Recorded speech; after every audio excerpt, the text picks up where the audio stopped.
Hello guys, not many people love moving or even traveling to Russia.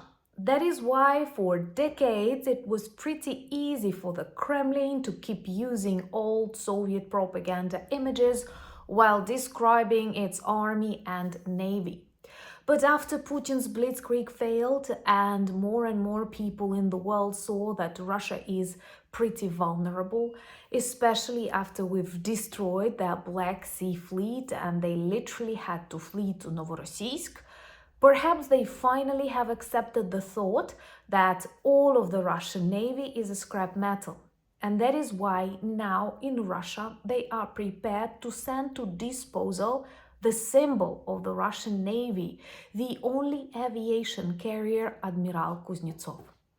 Perhaps this is also a symptom of the collapsing Russian economy, because why would they agree to destroy this symbol, especially in the context when Putin keeps pretending that everything goes according to the plan? And you know his 3-day blitzkrieg lasts for 4 years already.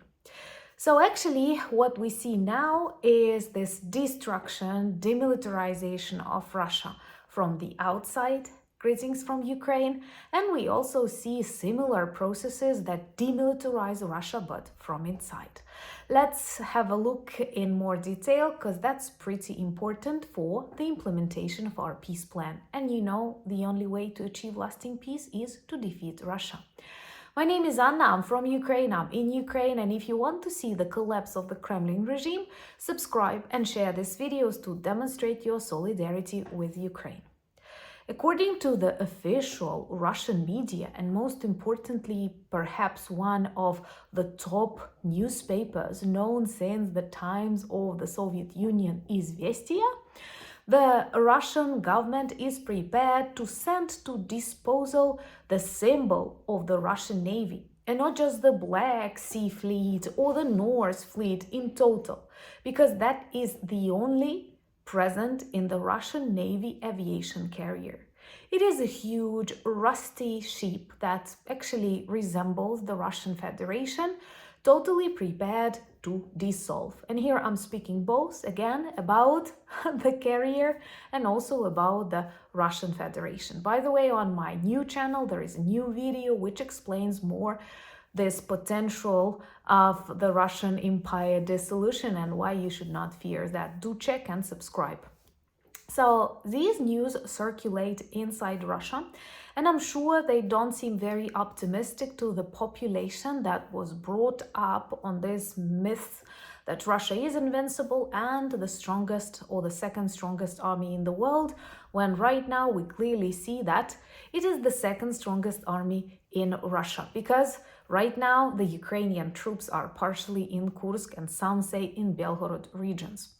Once again, things that seem totally impossible in 2022 is the new reality both of Ukraine but of Russia too. Dozens and dozens of their regions are a war zone. So what we observe right now is that Ukrainian aerial, Ukrainian marine drones have achieved a lot. We've destroyed the symbol of this invasion, that is a warship Moskva.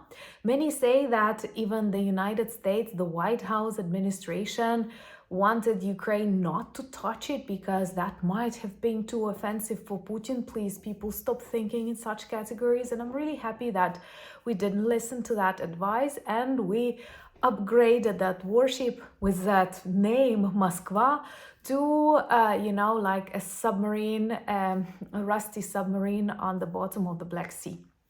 We've destroyed their headquarters in Sevastopol, also very symbolic.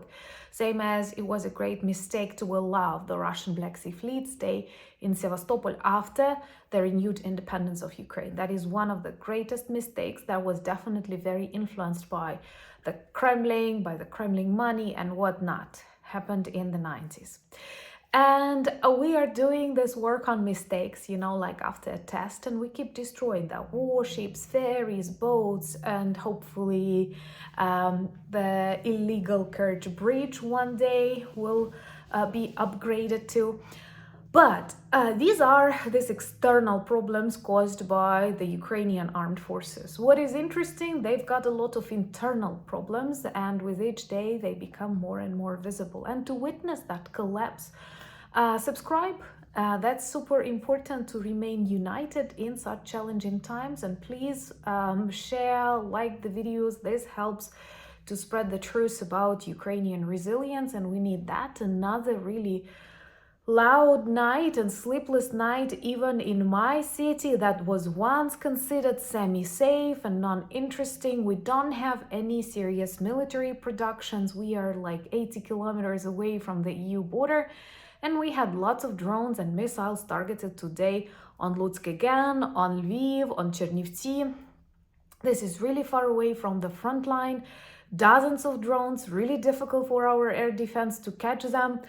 Once again, I've spent 2 hours from 3 to 5 a.m. and you know how vulnerable, sleepy, disoriented people in that time in the corridor. I did not go into the shelter, but if it continues like that, I think more and more people will go to the shelters.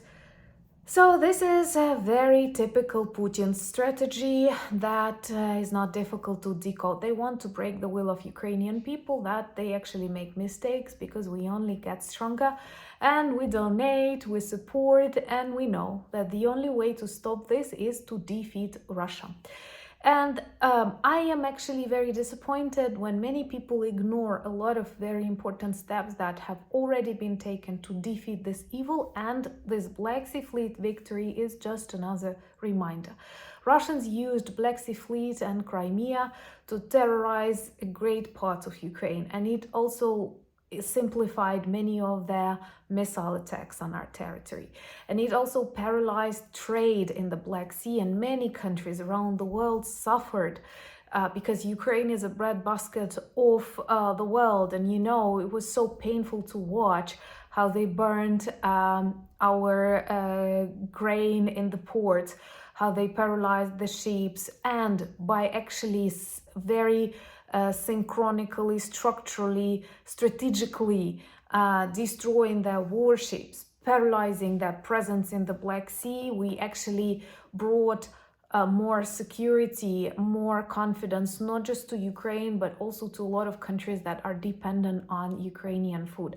And that is another proof why we should remain very united and very decisive in our fight against this evil, because the consequences of Russian attacks, they reach far beyond Ukraine. And the fact that no Black Sea Fleet, no air defense left almost in Crimea. They keep bringing it, but then they expose their strategic objects. And you witnessed just yesterday, for example, we targeted a huge MiG production plant.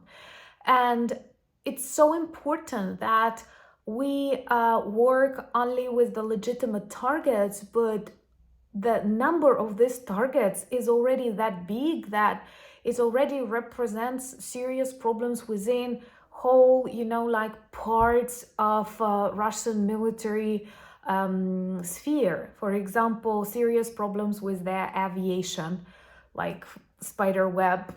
Thank you so much.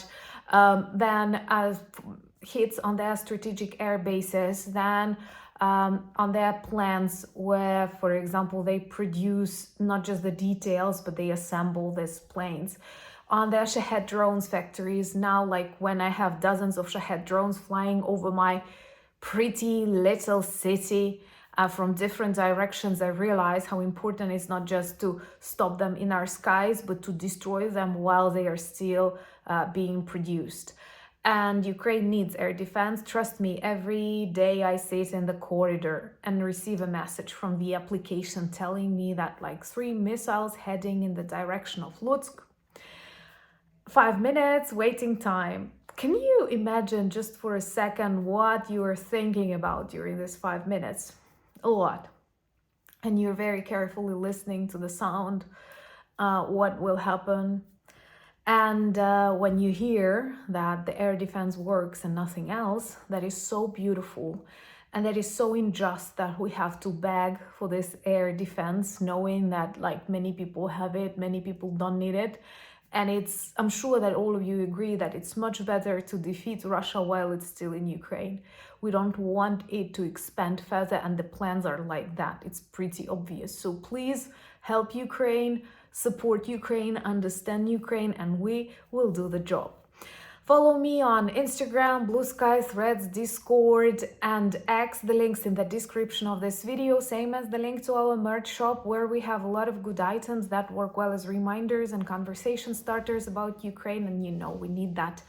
Thank you for buying me coffees after such sleepless nights. I literally drink a lot of coffees, and we were joking, by the way, at a coffee shop today in the morning. People were so sleepy, you know, with this dark circles under the eyes, and barista was saying, but at least a lot of coffees bought. So thank you for becoming patrons and sponsors and helping me film more. Now 2 channels, join both of them. The communities are amazing. And thank you for your friendship, for your kindness. Thank you for your messages that I received during this sleepless nights. I'm blessed to have you. Thank you so much for being friends of mine, friends of Ukraine. United we stand. Slava Ukraini!